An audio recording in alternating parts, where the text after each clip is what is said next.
উপস্থিত কৃষ্ণ ভক্ত গৌর ভক্ত সকলের চরণে আমার সাথে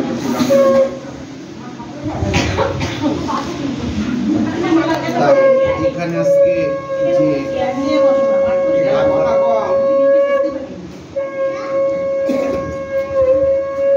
কৃষ্ণ কথা হবে যে এই বাড়ি নিরাপত্তা যেহেতু ত্যাগ কয়া কর্ম করে এসেছে সেই জন্য ভাগবত বা কৃষ্ণ কথা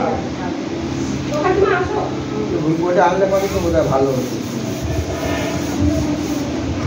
তাই সবার আগে আমাদের গুরু কৃপা না হলে এই ব্যাসাসন কিন্তু লাভ করা যায় না। সবার আগে গুরুদেবের কৃপা, গুরুর কৃপা, তারপরে গোবিন্দের কৃপা। তাই এই যে শ্রীমতী রাধারানী যদি কৃপা না করে তাহলে কিন্তু বৃন্দাবন দর্শন হয় না। সব শ্রীমতী রাধারানী। তেমনি আমাদের নবদ্বীপ লীলায় কি নিতাই বসতে হবে, নিতাই বলতে কি হবে গৌর পাওয়া যাবে, আর গৌর পেলে কি হবে বোঝে যাওয়া যাবে। আর সেই রকম বোঝে কি রাধা বসতে হবে, রাধা না বলতে গোবিন্দকে পাওয়া যাবে না।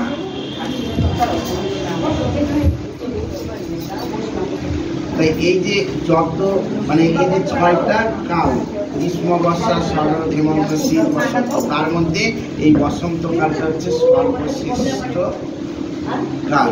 মানে 6টা কালের মধ্যে এই বসন্ত কাল, আর 12 মাসের মধ্যে কার্তিক মাস সর্বশ্রেষ্ঠ। কেন? কার্তিক মাস হচ্ছে শ্রী রাধার দামোদর মাস। আর ওই কার্তিক মাসে কি করেছিল? রাধারানী ব্রত করেছিল। যে কেন ব্রত করেছিল? গোপীরাও ব্রত করেছিল কাত্যায়নীর, কেন? গোবিন্দকে পাওয়ার জন্য। আর রাধারানী কি করেছিল? তুলসীর ব্রত করেছিল, যে গোবিন্দকে পাওয়ার জন্য। কেন? তুলসী হচ্ছে কৃষ্ণের প্রিয়সী। আচ্ছা,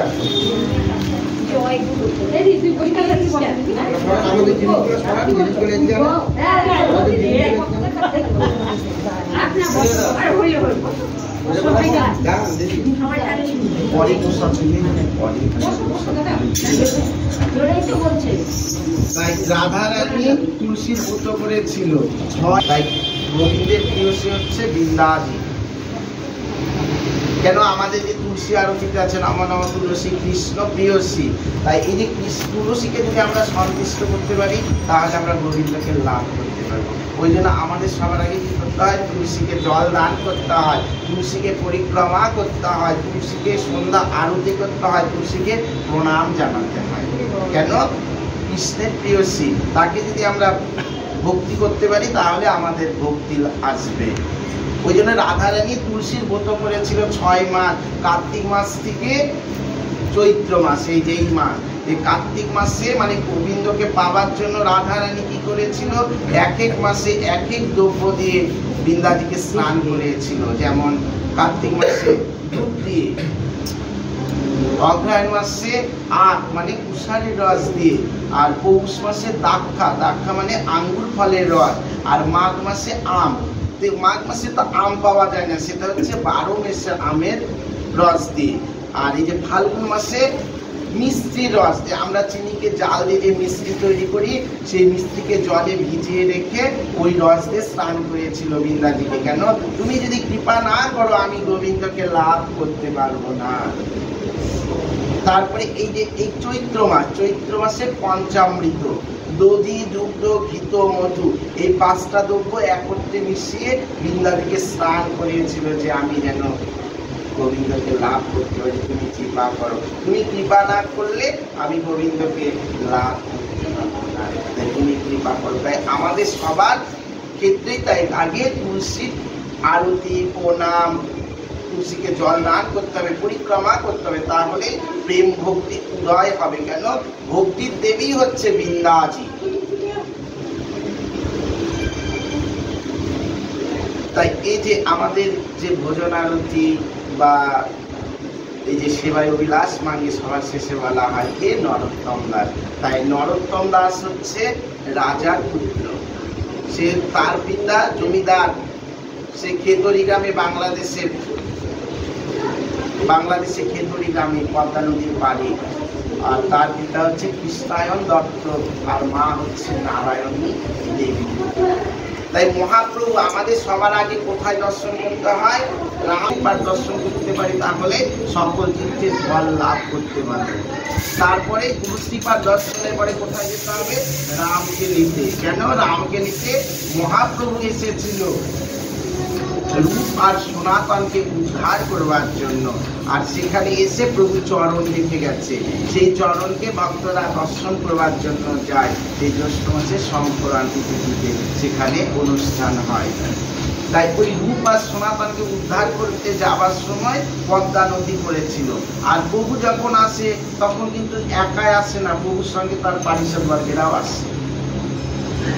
তাই ওই পদ্মা নদীকে দেখে প্রভু কি করলেন? নুরু নুরু বলে কেঁদে উঠলেন। যে ভক্তরা ভাবছে আমাদের মধ্যে হয়তো কেউ নুরু নামে আছে। ভক্তরা প্রভুকে জিজ্ঞাসা করছে যে প্রভু, যে আপনি কাঁদছেন নুরু নুরু করে, তাহলে আমাদের মধ্যে কেউ নুরু নামে আছে? বলছে না। তাহলে আপনি কাঁদছেন কেন? আমি কেন কাঁদছি জানো? আমি আগে থেকে ইঙ্গিত দিয়ে যাচ্ছি যে পদ্মা নদীর পাড়ে যে খেতড়ি গ্রাম আছে, সেখানে রাজা কৃষ্ণায়ন দত্ত আর তার শ্রী নারায়ণী দেবীর গর্ভে এক কৃষ্ণ ভক্ত সন্তান আসবে। আমি এই ইঙ্গিত আগে থেকেই দিয়ে যাচ্ছি। আর কি করলেন? নয়নের জল অশ্রুরূপে পদ্মাতে মিশিয়ে দিলেন। যে পদ্মা, আমার নয়নের জল অশ্রুরূপে তোমার জলে মিশিয়ে দিলাম। যেদিন নরোত্তম আসবে সেদিন আমার এই গৌর প্রেম তুমি তাকে দেবে। পদ্মা এবার ভাবছে আমার জলে তো হাজার হাজার ভক্তরা স্নান করতে আসে, তাহলে নরোত্তমকে কিভাবে চিনব? প্রভুর কাছে গিয়ে বলছেন যে প্রভু, আমার জলে তো হাজার হাজার ভক্তরা আসে স্নান করতে, তাহলে আমি কিভাবে ওই নরোত্তমকে চিনব?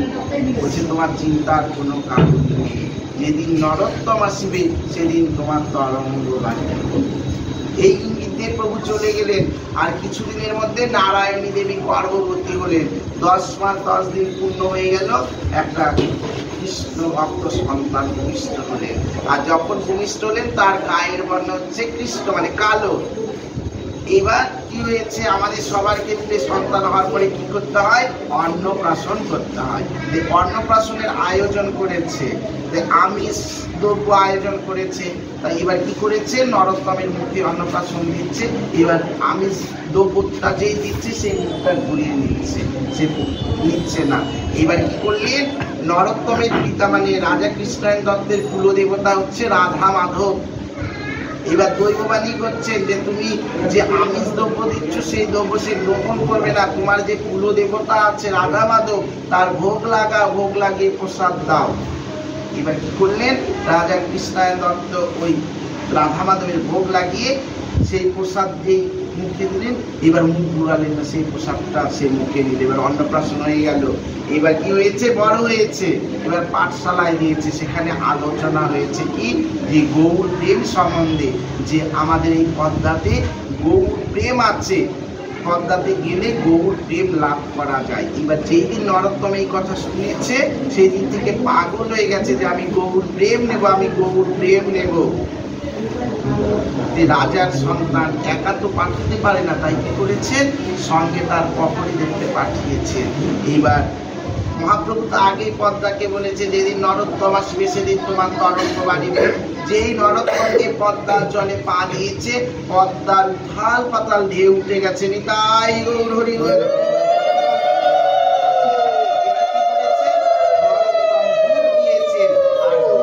দেওয়ার ফলে সে কি করেছেন? গৌর প্রেম লাভ করেছেন। তার বর্ণ ছিল কৃষ্ণ বর্ণ ছিল, সেই গৌর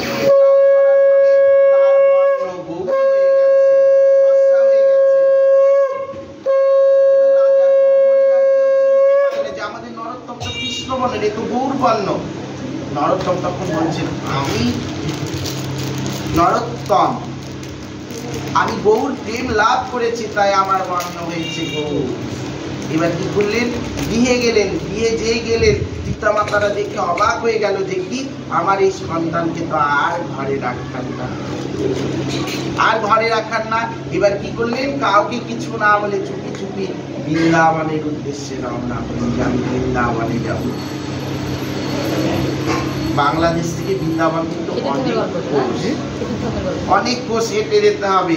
তাই হেঁটে যেতে ক্লান্ত হয়ে গেছেন আর মুখে কি বলছেন, নাম করছেন। দেখি আমি হরি বলবো আর মদন মোহন হেরবো, হরি বলবো আর মদন মোহন হেরবো, এই রূপে দেবরের পথে চলবো, আর এই রূপে দেবরের পথে চলবো, হরি বলবো আর মদন মোহন হেরবো, হরি বলবো আর মদন মোহন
দিকে রওনা হয়েছেন। তাই কি বলছে, আমার এই দেহ অন্তিম কালে যখন আমার দেহ থেকে আজকে বেরিয়ে যাবে, সেদিন কি করবে, আমাকে যমুনার জলে ভাসিয়ে দেবে, যমুনার জলে ভাসিয়ে দেবে। আর আমার এই দেহ কি করবে, জয় রাধে শ্রী রাধে বলে সেই যমুনার জলে ভাসবে। তাই ব্রজবাসী, তোমাদের কাছে আমার এই অভিলাষ তোমরা পুরাও যে আমি আর কবে কৃষ্ণের বাসি শুনবো।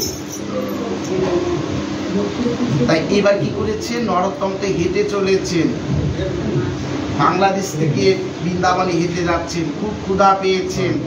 মানে আর পথ চলতে পারছেন না, কোন পথে বৃন্দাবনে যাবে সেই পথ বুঝতে পারছেন না। এবার ভক্তের কষ্ট দেখে ভগবান কি আর স্থির থাকতে পারে? তাই এবার মহাপ্রভু কি করেছেন, ব্রাহ্মণ বেশ ধারণ করেছেন, গায়ে রামাবলী, এক হাতে ফুলের সাজি আর এক হাতে কি করেছেন, গরম দুধের গ্লাস নিয়েছেন, যে কেন ভক্তকে সেবা দেবে, ভক্ত প্রধান। এবার যেই ব্রাহ্মণকে দেখতে পেয়েছেন যে বোঝে কোন পথে যাবে, জিজ্ঞাসা করছেন যে ব্রাহ্মণ আমি বোঝে যাবো, আমাকে বোঝের পথটা একটু দেখিয়ে দিন। বলছে দেখো তোমাকে তো দেখে মনে হচ্ছে তুমি খুব ক্ষুধার্ত, দেখো আমার হাতে যে গরম দুধ আছে তুমি খেয়ে নাও, আমি তোমাকে বৃন্দাবনের পথ দেখিয়ে দিই। যেই বলেছেন যে তুমি খেয়ে নাও, বলছে না না আমি খাবো না, আমি বৃন্দাবনে যাবো, আমাকে বৃন্দাবনের পথ দেখিয়ে দাও। বলছে আমি তোমাকে আগে দুধটা খেয়ে নাও, আমি ঠিক তোমাকে দেখিয়ে দিব। সে কিছুতেই খাবে না। তখন এবার মহাপ্রভু ভাবছেন আমি কি বলবো, তখন মহাপ্রভু বলছে দেখো আমি একজন ব্রাহ্মণ বলছি, আমার কথাও তুমি রাখবে না। কি করলেন, যে এই কথা বললেন দুধের গ্লাসটা ধরে সে পান করলেন। এবার কি করলেন, তাকে ভোজের পথ দেখিয়ে দিলেন।